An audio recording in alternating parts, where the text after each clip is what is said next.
The scream of my garage door grinding echoed through the silence of a Saturday morning, shattering the peace like a boulder shattering glass.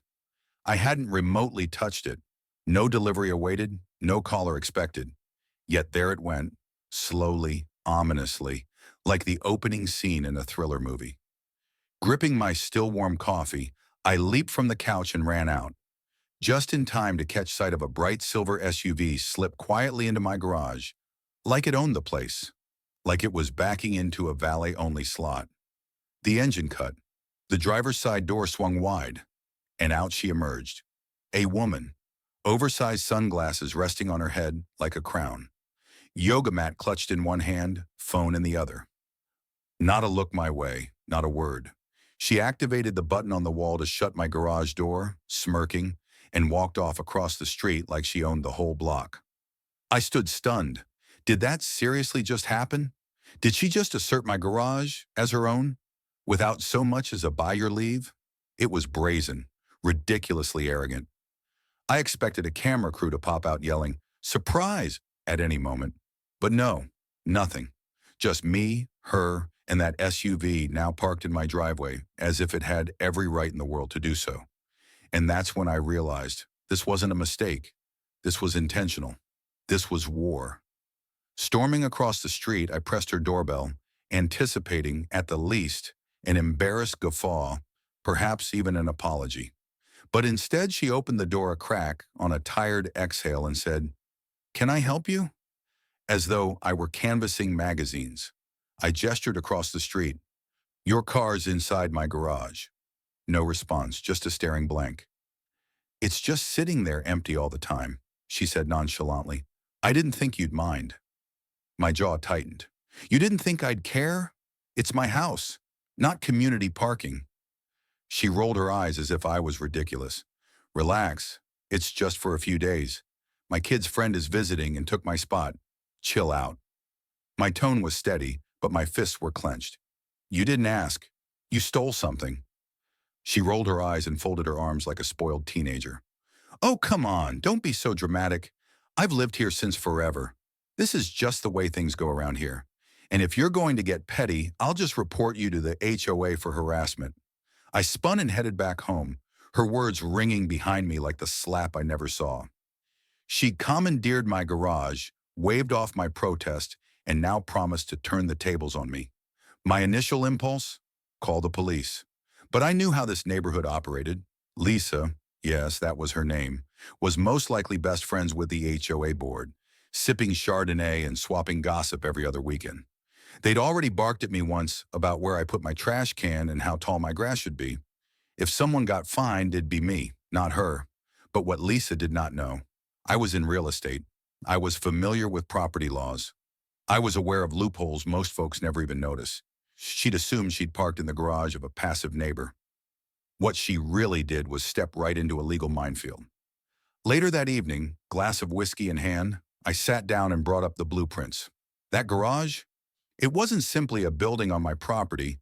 It had its own parcel ID, courtesy of a quirky old zoning provision. The average homeowner would have overlooked it. I didn't, and that's how I discovered my advantage. I opened up my laptop and I put the garage up for sale, just the building, contents as is. In the listing, I carefully noted the unclaimed luxury SUV parked within. Title status? Unknown. Buyer to remove. Legally, it was a gray area. But interesting? Definitely. It had just the right amount of mystery and madness to get attention. By morning, the listing went viral. My email was full. Some believed it was satire. Others also seriously volunteered to tow the SUV out for nothing. Then appeared Marcus, a offbeat storage prowler who termed it the find of the decade. He wired a down payment on the spot, no questions asked.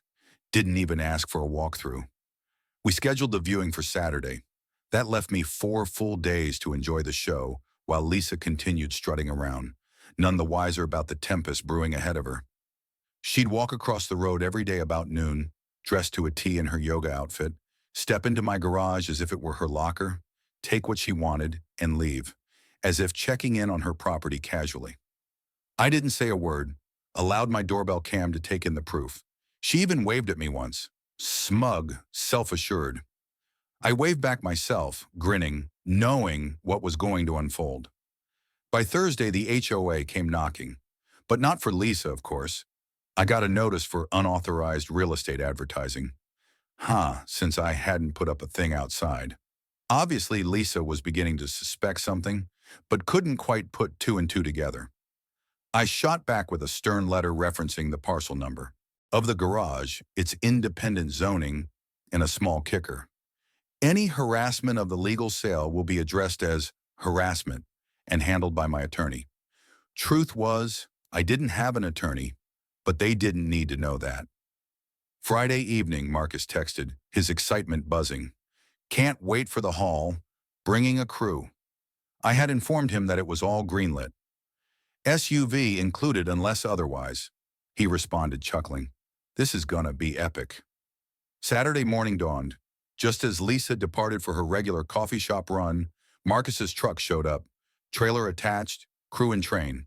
3 dudes leaped out, tool bags in their hands, clipboards at the ready, bolt cutters glinting. Lisa froze on her front porch. Her sunglasses crept halfway down her nose. Then she marched into the street like a reality show, breakdown in full-blown progress. What do you think you're doing? She screamed. Marcus didn't flinch. He handed her the bill of sale. Picking up my new garage.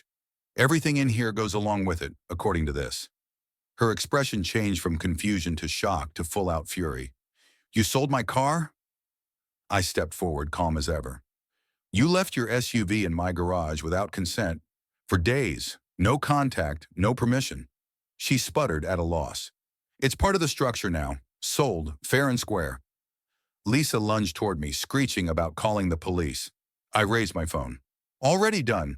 They're en route to witness the transaction. Her voice cracked. Her eyes were wild. You're a monster. But I wasn't. I was diligent. And seriously, I was going to become a legend. Marcus's crew operated with sanitary efficiency, hitting the snap, telling the jokes, cutting the pace. They removed the panels, got the structure in order, as Lisa spun out. One of them handed her a donut. She waved it away, and a group of laughter resulted. Neighbors strolled out, bringing lawn chairs, filming like it was a neighbor theater. Phones aloft, cameras rolling, children eating popcorn. It was no longer a garage sale. It was an event. When the officers arrived, I greeted them in a cool, calm manner, documents at hand. I had it all. Security video, bill of sale, proof Lisa's registration was expired and that her insurance lapsed. An officer leafed through the documents, then glared at Lisa.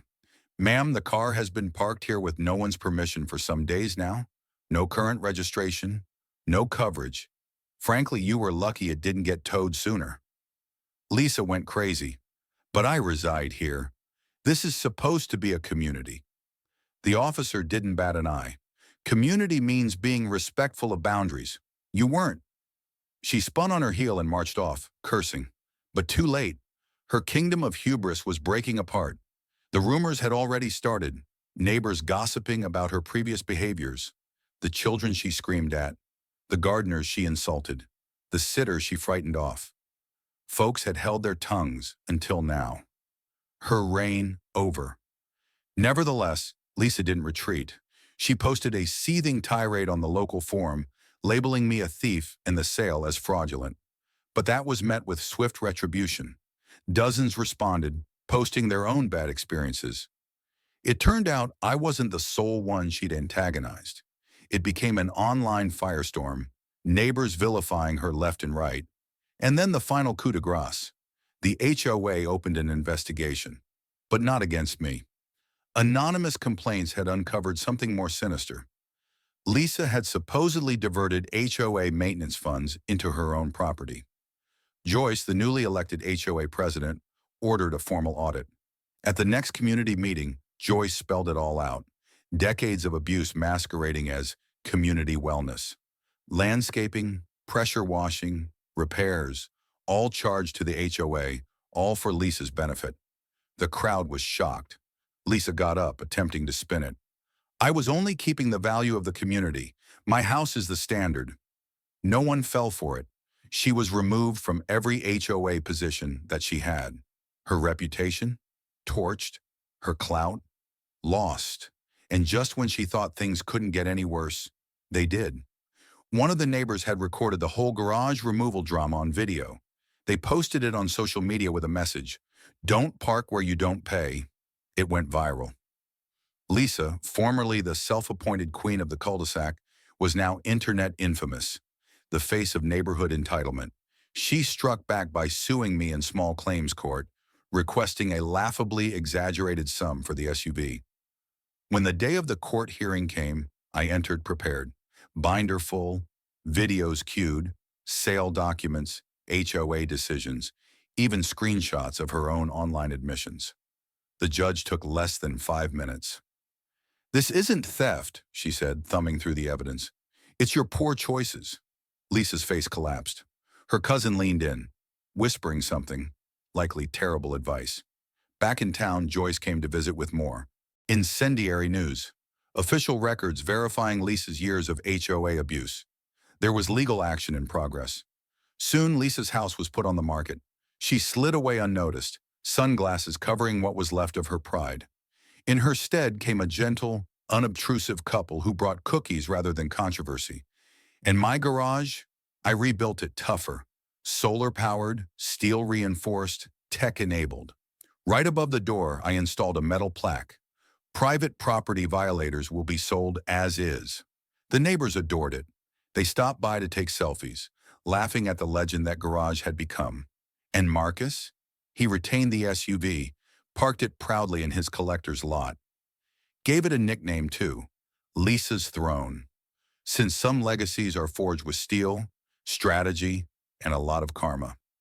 Now that Joyce was in charge, the HOA turned a new leaf, more open, equitable, and finally friendly. All I ever desired was to take back my space, nothing more. But by not backing down, I didn't merely win myself a garage. I overthrew a tyrant and assisted in resetting the tone for the entire community. How ironic that standing your ground might do more than defend what's yours. Sometimes the sweetest revenge isn't just winning, it's changing the game entirely.